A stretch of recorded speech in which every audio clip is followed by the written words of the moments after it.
Dia pun bermunajat, menangis sejadi-jadinya, mohon petunjuk. Dia nggak tahu apa yang harus dibuat. Tidak tahu karena tidak mengerti masalah kepemimpinan. Masalah yang begitu rumit dan kompleks dihadapi oleh manusia di muka bumi. Bencana-bencana alam di mana-mana, gempa dahsyat di mana-mana, tsunami, gunung-gunung meletus di mana-mana, kehancuran ekonomi global, peperangan, pertumpahan darah luar biasa terjadi di seluruh kota di dunia. Bagaimana cara mengatasinya? Maka dalam satu malam itu kata Rasulullah, fa aslahahullahu fi lailatin, Allah pun memperbaiki hatinya, memperbaiki jiwanya, mengupgrade kemampuannya dalam satu malam itu.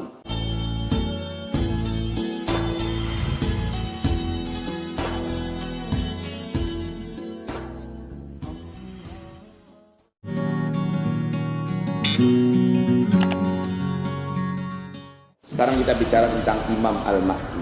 Rasul mengatakan namanya mirip dengan namaku, nama ayahnya mirip dengan nama ayahku. Yang jelas Nabi menyebutkan ciri-ciri fisiknya. Dahinya lebar, rambutnya pirang sebahu, alisnya melengkung seperti bulan sabit.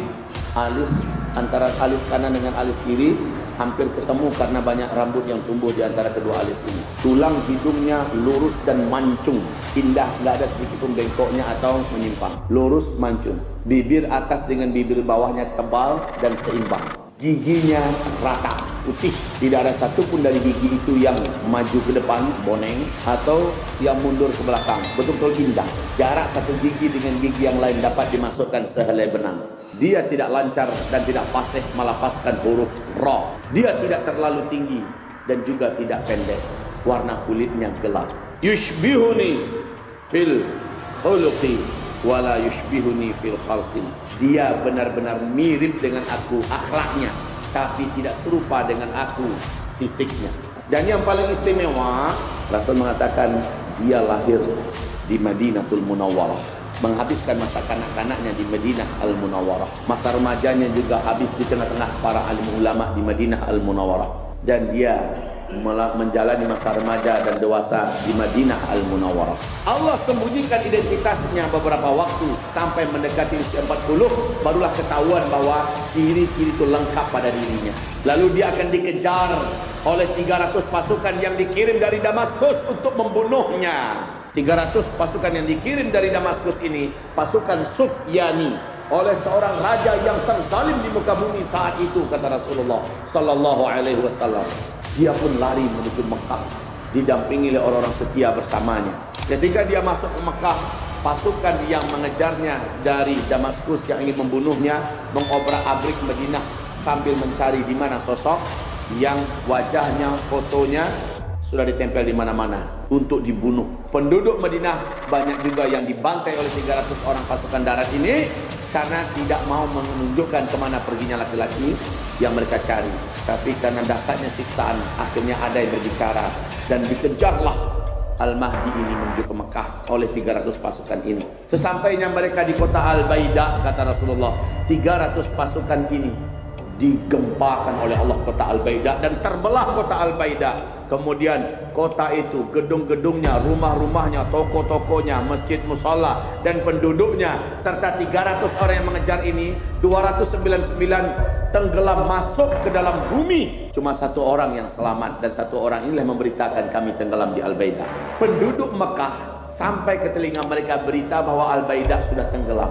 Maka yakinlah para ulama-ulama yang dengan sengaja sudah berkumpul di Mekah Al-Munawwarah, Mekah Al-Mukarramah tanpa ada perjanjian sebelumnya. Berbagai penjuru dunia ulama-ulama datang. Mereka yakin inilah tahun-tahun kedatangan Al-Mahdi untuk dibaiat. Mereka sudah kumpul di Mekah, tapi mereka belum pernah janjian. Ketika mereka dengar Al-Baida sudah tenggelam, yakinlah mereka sosok tersebut pasti sudah sampai di kota Mekah.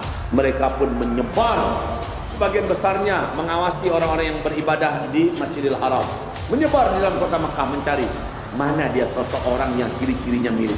Tapi ketika diawasi, ketahuanlah orang tersebut ternyata sedang tawaf. Sang calon Al-Mahdi ini sedang tawaf. Karena kan adab masuk Mekah pertama harus tawaf dulu. Dia sedang tawaf. Dia coba sembunyikan wajahnya.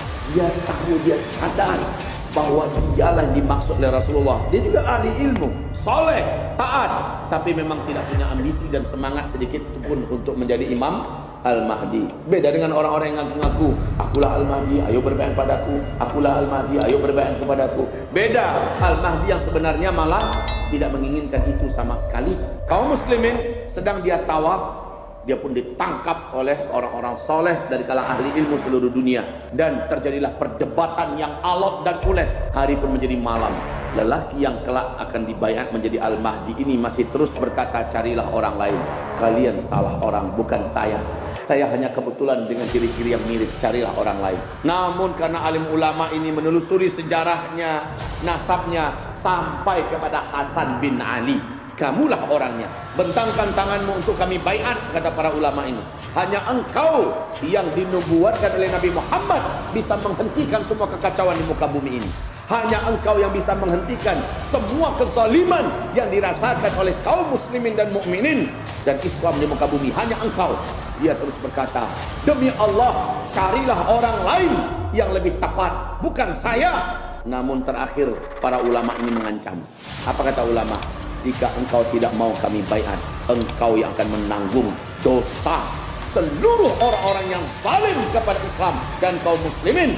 Karena menurut Rasulullah, hanya engkau yang bisa menghentikan itu semua. Jika engkau tidak mau kami baiat, tanggung olehmu dosa-dosa para penzalim di muka bumi ini. Mendengarkan itu, cemaslah sosok yang mulia dan agung ini. Dan beliau berkata, izinkan aku malam ini bermunajat dengan Rabbku. Maka dikepung ia oleh para ulama dan orang-orang soleh agar nggak lari. Dia pun bermunajat, menangis sejadi-jadinya, mohon petunjuk. Dia nggak tahu apa yang harus dibuat, tidak tahu karena tidak mengerti masalah kepemimpinan. Masalah yang begitu rumit dan kompleks dihadapi oleh manusia di muka bumi. Bencana-bencana alam di mana-mana, gempa dahsyat di mana-mana, tsunami, gunung-gunung meletus di mana-mana, kehancuran ekonomi global, peperangan, pertumpahan darah luar biasa terjadi di seluruh kota di dunia. Bagaimana cara mengatasinya? Maka dalam satu malam itu kata Rasulullah, fa aslahahullahu fi lailatin, Allah pun memperbaiki hatinya, memperbaiki jiwanya, mengupgrade kemampuannya dalam satu malam itu. Allah masukkan kepadanya cara memimpin, Allah masukkan kepadanya cara mengatasi masa Allah. Allah tambahkan kekuatan dan keberaniannya, serta Allah ahlikan dia dalam memimpin perang dan pertempuran. Allah ahlikan dia dalam masalah politik dan ekonomi. Allah ahlikan dia masalah-masalah apa saja yang berkaitan dengan masalah akhir zaman. Sehingga mantaplah hatinya. Besok pagi selepas matahari terbit masuk duha, beliau pun bersedia untuk menerima dibaiat. Rasulullah bersabda, dia pun dibaiat di depan pintu Ka'bah, antara Maqam Hajar Aswad dengan Rukun Hajar Aswad dengan Maqam Ibrahim. Di antara itu beliau dibaiat oleh para ulama-ulama sejumlah 300 orang. Ma'asyiral muslimin, yang paling menakjubkan dan yang paling menegangkan, Rasulullah bersabda, pembaiatannya nanti akan dilangsungkan di saat usianya 40 tahun. Ini sabda Rasulullah, di usia beliau 40 tahun.